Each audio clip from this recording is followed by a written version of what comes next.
Bismillahirrahmanirrahim. Assalamualaikum warahmatullahi wabarakatuh. Berjumpa kembali teman-teman di channel kita ya, Mas Tio KDR. Oke teman-teman, di kesempatan kali ini ya kita akan berbagi informasi kembali masih di seputar SBMP Jatim tahun 2025 ya, khususnya untuk jenjang SMA ataupun SMK negeri seprovinsi Jawa Timur. Nah, dalam kesempatan kali ini kita akan berbagi informasi mengenai bagaimana sih cara melihat ya jarak terjauh ya ataupun jarak terdekat yang diterima ya nanti pada saat pendaftaran di jalur domisili SMA ataupun SMK.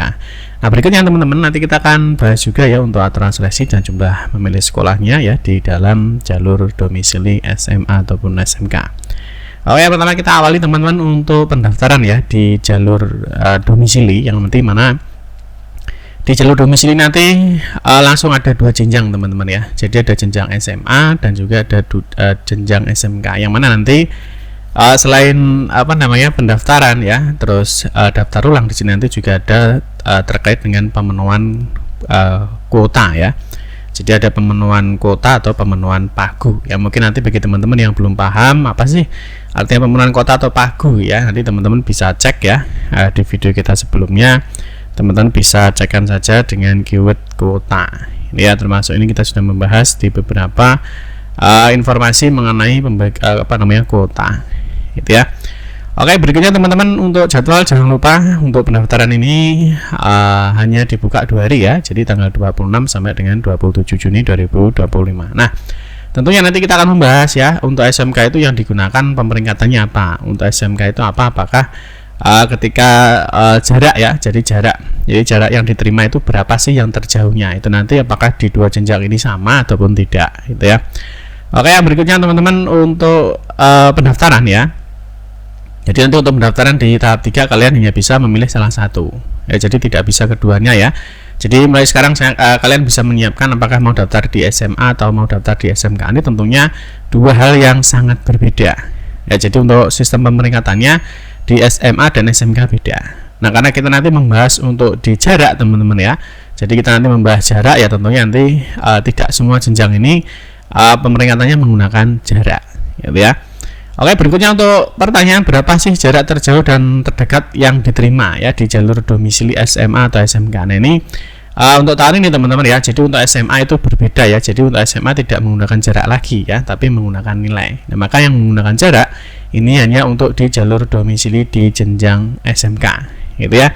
Nah, kita jelaskan dulu teman-teman untuk jumlah memilih sekolah nantinya satu siswa ya dalam satu kali daftar itu untuk jenjang SMA ini bisa memilih 3 sekolah ya, 3 sekolah semuanya di dalam rayon.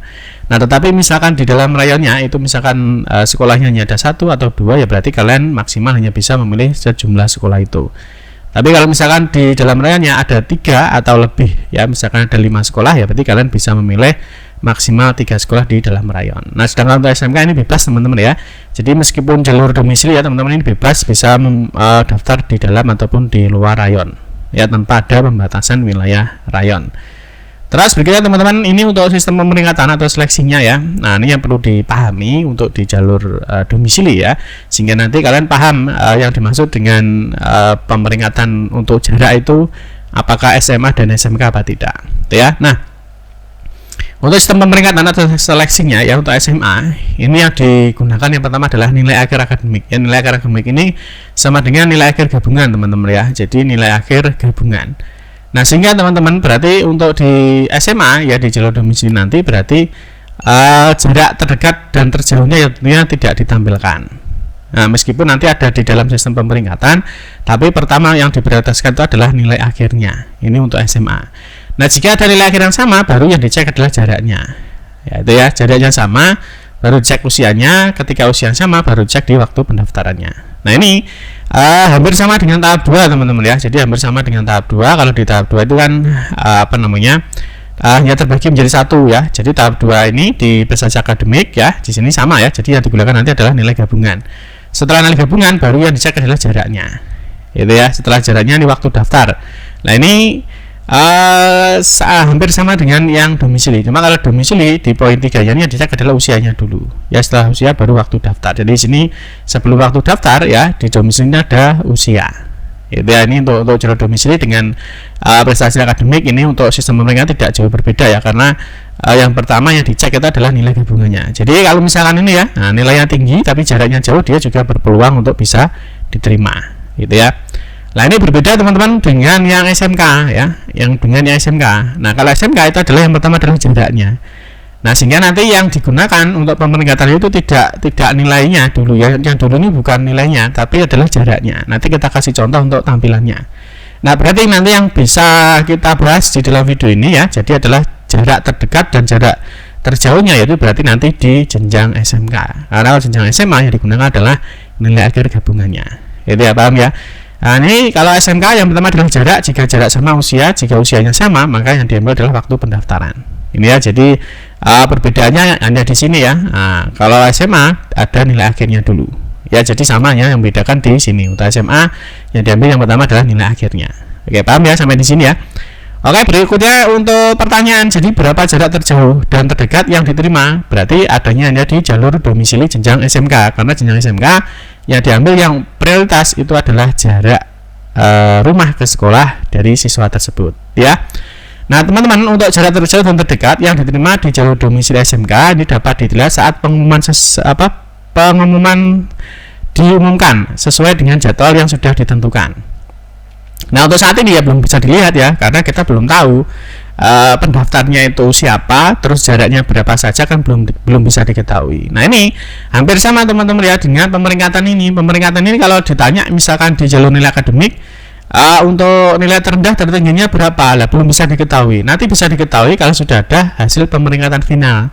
Nah kalau sudah final ini kan sudah bisa diketahui teman-teman ya. Jadi kalau ini misalkan nilai, misalkan jarak ya, ini sudah bisa diketahui ya. Misalkan nanti jarak yang terjauh yang terdekat ya, terdekat, terus nanti yang terjauh berarti ada yang di paling akhir. Ini contohnya. Jadi kalau misalkan yang digunakan adalah jarak. Nah nanti untuk pemeringkatan ya, berapa sih jarak terjauh dan terdekat yang diterima ya, tentunya nanti bisa dilihat setelah pemeringkatan final selesai. Tapi kalau saat ini kan belum tahu ya, pendaftarnya siapa saja belum tahu, terus jaraknya itu berapa juga belum diketahui. Itu ya, bisa dipahami ya.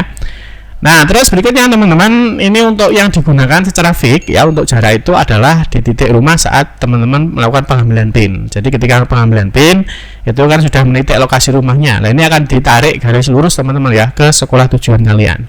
Nah kemarin kita sudah melihat, sudah memberikan video ya, jadi untuk melihat jarak terdekat ya. Nah ini mungkin teman-teman bisa cek ya. Nah ini untuk cara melihat jarak rumah ke sekolah. Nah ini sudah ada videonya. Nah teman-teman, nanti yang digunakan itu adalah itu ya. Jadi untuk jarak rumah ke sekolah, jadi yang digunakan saat titik ya, saat titik kalian proses pengambilan PIN.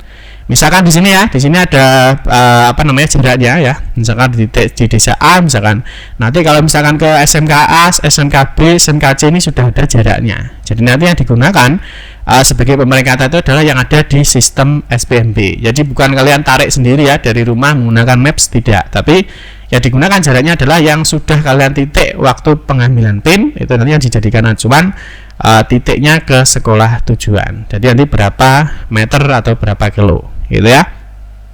Nah nanti saat kalian daftar ya, saat kalian daftar sudah memilih sekolah ya, sudah memilih jurusan ya. Nah nanti di akhir ya, sebelum ini ya, jadi sebelum kalian melakukan finalisasi atau simpan permanen, maka nanti sini jaraknya sudah ada. Nah jarak ini yang dijadikan patokan atau acuan nanti di dalam sistem pemeringkatannya. Itu ya, bisa dipahami teman-teman ya.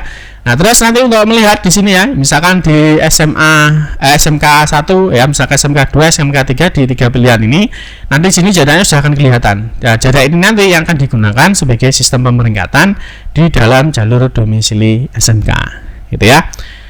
Oke, terus untuk melihat ya, untuk jarak terdekat atau terjauh ya, nanti yang diterima di jalur domisili SMK nanti sama ya, ada namanya pemeringkatan sementara dan pemeringkatan final. Nah kalau sementara ini berarti pemeringkatan terjadi ya ketika proses pendaftaran dimulai ya. Jadi ketika nanti pendaftaran misalkan di tanggal 26 ya sampai dengan 27 ya, ini ketika pendaftaran dimulai maka ada namanya pemeringkatan sementara.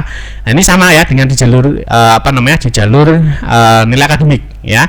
Nanti ada pemeringkatan sementara dan ada pemeringkatan final. Kalau final berarti sudah selesai, jadi sudah bisa dilihat jarak terjauh dan terdekat yang diterima berapa. Itu ya, bisa dipahami teman-teman ya. Jadi nanti kalau untuk yang tahap 3 di sini nanti juga sama ya, ada pengumuman, ada pemeringkatan di tahap 3. Nah berikutnya Di sini nanti ada hasil pemeringkatan sementara ya, misalkan untuk jalur domisili SMK. Nah, nanti bisa dilihat teman-teman ya. Nah, ini tinggal dipilih aja kabupaten kota, sekolah, terus jurusannya ya, nanti akan kelihatan. Ya, di sini akan kelihatan teman-teman ya. Nah, ini ya berarti ini jarak terdekat ya. Jarak terdekat yang diterima adalah 50 misalkan. Nah, nanti kita tinggal cek aja ya jarak terjauhnya berapa ya. Jarak terjauhnya berapa nanti berarti dilihat di pada halaman terakhir ya. Jadi kalau untuk terdekat itu di halaman awal, kalau untuk terjauh itu bisa dilihat di halaman terakhir gitu ya. Jadi sehingga akan kelihatan itu berapa jarak terjauh dan terdekat yang diterima. Nah, kalau untuk hasil peringkatan sementara ini seperti yang kita jelaskan ya. Jadi ketika proses pendaftaran dibuka ya, nanti kalau untuk pemeringkatan final berarti itu ketika pendaftaran sudah ditutup. Nah, nanti baru akan kelihatan ya jarak terdekatnya berapa, jarak terjauhnya berapa yang diterima di jalur domisili SMK. Oke teman-teman ya, mungkin itu saja informasi yang dapat kita sampaikan ya. Nanti di video berikutnya kita akan membahas mengenai peluang diterima untuk di tahap 3. Nanti caranya bagaimana ya. Untuk itu teman-teman bisa simak video kita berikutnya. Demikian teman-teman yang dapat kami sampaikan ya. Semoga informasi ini bermanfaat. Mohon maaf jika ada salah kata dalam memberikan informasi dan penjelasan. Kita berjumpa kembali di video-video berikutnya. Saya akhiri, wassalamualaikum warahmatullahi wabarakatuh.